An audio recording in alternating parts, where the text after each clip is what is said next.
আসসালামু আলাইকুম দর্শক শ্রোতাগণ, আইনের আলোচনায় আপনাদের স্বাগত।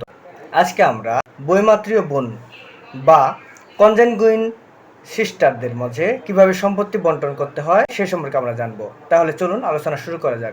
বৈমাত্রীয় বোন বা কনজেনগুইন সিস্টারদের মাঝে সম্পত্তি বন্টন করার ক্ষেত্রে প্রথমে আমাদের জানতে হবে যে বৈমাত্রীয় বোন কারা বা কনজেনগুইন সিস্টার কারা। বৈমাত্রীয় বোন বলতে আমরা সাধারণত সহজভাবে যদি বুঝি তাহলে দুইজন মা এবং একজন বাবা থাকে, মানে একজন বাবা এবং তার দুইজন স্ত্রী থাকলে স্ত্রীদের যে সন্তানগুলো হয় সন্তানদের মধ্যে যে সম্পর্ক তৈরি হয় সেটাই মূলত ভাই বোনের সম্পর্ক। এই ভাই বোন হচ্ছে বৈমাত্রীয় ভাই বোনের সম্পর্ক। দুইজন স্ত্রীর, একজন স্ত্রীর সন্তান এবং অন্যজন স্ত্রীর সন্তানদের মধ্যে বৈমাত্রীয় ভাই বোনের সম্পর্ক তৈরি হয়। তাই যে ব্যক্তি মারা যায় তার সৎ মায়ের যে মেয়ে সন্তান থাকে তার সাথে মৃত ব্যক্তির যে সম্পর্ক তৈরি হয় তা হচ্ছে বৈমাত্রীয় বোনের সম্পর্ক। এখন তাহলে আমরা দেখি যে বৈমাত্রীয় বোনরা কখন সম্পত্তি পায় এবং কখন সম্পত্তি পায় না। কিছু কিছু ক্ষেত্রে বৈমাত্রীয় বোনরা সম্পত্তি থেকে পুরোপুরিভাবে বঞ্চিত হয়।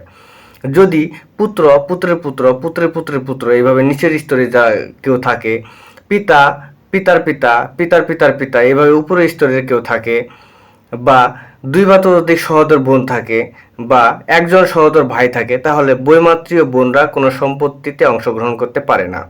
এসব ব্যক্তিরা যদি না থাকে কিন্তু কন্যা বা পুত্রের কন্যা বা পুত্রের পুত্রের কন্যা এভাবে নিচের দিকের যদি কেউ থাকে তাহলে বৈমাত্রীয় বোন অবশিষ্ট ভোগী হিসেবে সম্পত্তিতে অংশগ্রহণ করতে পারে।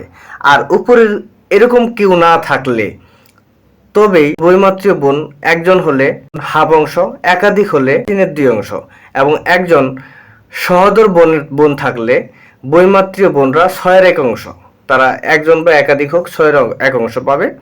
বৈমাত্রীয় বোনের সাথে বৈমাত্রীয় ভাই থাকলে 2:1 অনুপাতে অবশিষ্ট ভোগী হিসেবে সম্পত্তিতে অংশগ্রহণ করতে পারবে।